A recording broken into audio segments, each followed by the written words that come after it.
Panoorin mo to. Tinanong ko lang ang AI agent ko sa phone, nag-run ito ng command sa server at ipinadala ang sagot sa Telegram. Hindi ko hinawakan ang laptop ko. Sa totoo lang, nakasara ang laptop ko ngayon. At sa dulo ng video na to, ang agent na to ay magsusulat ng bagong skill para sa sarili niya. Isang hindi ko itinuro sa kanya. Ito ang Hermes Agent Tutorial para sa beginners, kumpletong step-by-step setup at pagkatapos nito, magkakaroon ka ng sariling AI agent na tumatakbo 24/7 kahit patay ang computer mo. Bago tayo magsimula, may affiliate link ako para sa VPS sa description kaya kung dun ka dadaan, tumutulong ka sa channel na wala kang ekstrang bayad.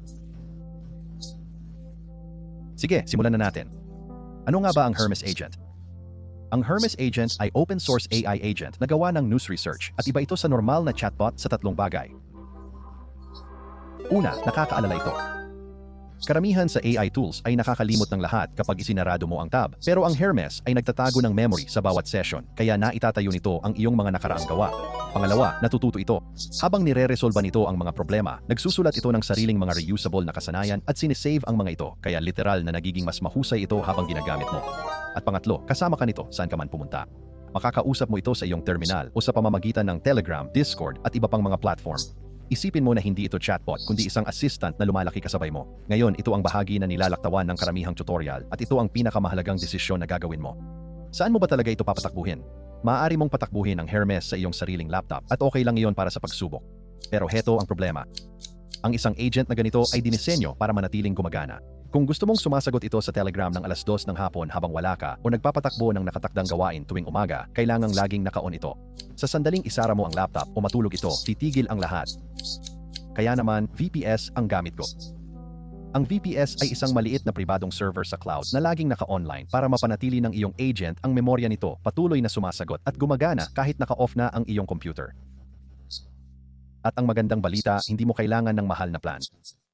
Ang plan na ginagamit ko ay isang basic na KVM VPS, mura, mabilis dahil NVMe storage ang gamit at higit pa sa sapat para sa mga baguhan. Ilalagay ko ang exact na link sa description at may exclusive discount link din doon kung gusto mong iset up ang sarili mo. Sige, i-install na natin. Kapag na-run mo ang setup, may ilang options si Hermes.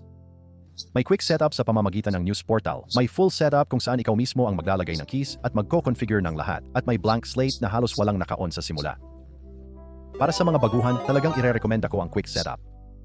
Isang login lang, walang abala sa API keys, at bukas na ang model at core tools sa iisang hakbang. Ito na ang solusyon sa pinaka-common na problema ng mga baguhan. Nandito na ako, nakalogin sa aking VPS at i-run ko na ang install command. Panoorin natin. Habang nag-i-install, mabilis lang, ito ang eksaktong VPS plan na ginagamit ko. Kung gusto mo rin ito, may exclusive discount link sa description. Okay, tapos na. Pipili na ako ng model provider, i-confirm na bukas ang tool gateway at yan na ang core nito. Kitang-kita kung gaano kadali. Walang crash, walang weird errors kasi ang server na ang bahala. I-test natin ng simple. Itatanong ko, ano ang disk usage ko? Ipakita ang top 5 pinakamalalaking folders. At ayan na, talagang rinirun niya ang command sa terminal at ibinibigay ang tunay na resulta, hindi gawa-gawang sagot.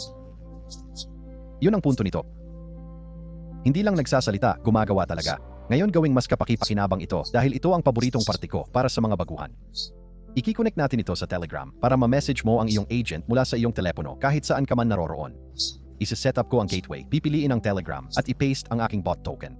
At ito ang isang hakbang na nilalaktawan ng maraming tutorial, kaya pakinggan mo ito. Gusto mong ilock ito para sa iyong account lang. Gagawin mo iyon sa pamamagitan ng pagtatakda ng iyong allowed user para hindi makapag-message ang mga estranyo sa iyong bot at magsimulang mag-run ng mga commands sa iyong server. 10 segundo lang, makakatipid ka ng malaking abala. Panoorin mo ito. Kukunin ko ang aking telepono, bubuksan ang Telegram at magpapadala ng mensahe sa aking agent. At nandun na, sumasagot agad sa akin, tumatakbo sa server, ganap na hiwalay sa aking laptop. Iyon ang sandaling mag-click sa karamihan ng tao. Mayroon ka ng sariling personal na AI assistant sa iyong bulsa, gising araw at gabi. Okay, naalala mo ba ang pangako mula sa simula? Tapusin na natin ito. Bibigyan ko siya ng task na malamang gagawin ulit sa hinaharap, tapos sasabihin kong is-save yon bilang skill. Ito ang dahilan kung bakit espesyal ang Hermes. Kada ilang steps, humihinto at nagtatanong, ano ang nangyari? Ano ang gumana? Dapat ba itong maging skill? Kapag oo ang sagot, isinusulat niya ang skill sa sarili niyang skills folder bilang simpleng markdown file at ginagamit niya ito mula ngayon. Buksan natin ang file na ginawa niya. Tingnan mo yan. Yan ang skill na ginawa mismo ng agents sa plain text na pwede mong basahin, i-edit o burahin. Hindi mo yung kinoda. Ginawa mo lang minsan ang task at alam na niya kung paano ulitin habang buhay. Yan ang buong ideya ng gumagaling habang ginagamit at nakita mo na live. I-recap natin ang ginawa mo. May agent kang nakakaalala ng trabaho mo sa bawat sessions. Kausapin mo siya sa phone mo sa pamamagitan ng Telegram. At tinuturuan niya sarili niya ng bagong skills habang tumatagal. Ang isang bagay na nagpapatakbo niyan araw-araw ay ilagay siya sa server na di natutulog. Kung gusto mong patakbuhin ang iyong agent ng 24/7 tulad ng sa video na ito, nakalink sa description ang VPS na ginamit ko at may exclusive na diskwento sa hosting na naghihintay sa iyo doon. Isang mabilis na tapat na paalala lang, maaaring magbago ang mga presyo at plano kaya i-double check ang mga detalye sa kanilang page bago ka mag-sign up. At yun na yun, kumpleto na ang iyong Hermes agent setup mula simula hanggang katapusan. Susunod, ipapakita ko sa inyo ang sako pinakakapakipakinabang na skills na maibibigay mo sa iyong Hermes agent para makatipid ng oras linggo-linggo. Kaya mag-subscribe ka na para hindi mo ito mapalampas. Kita-kits doon.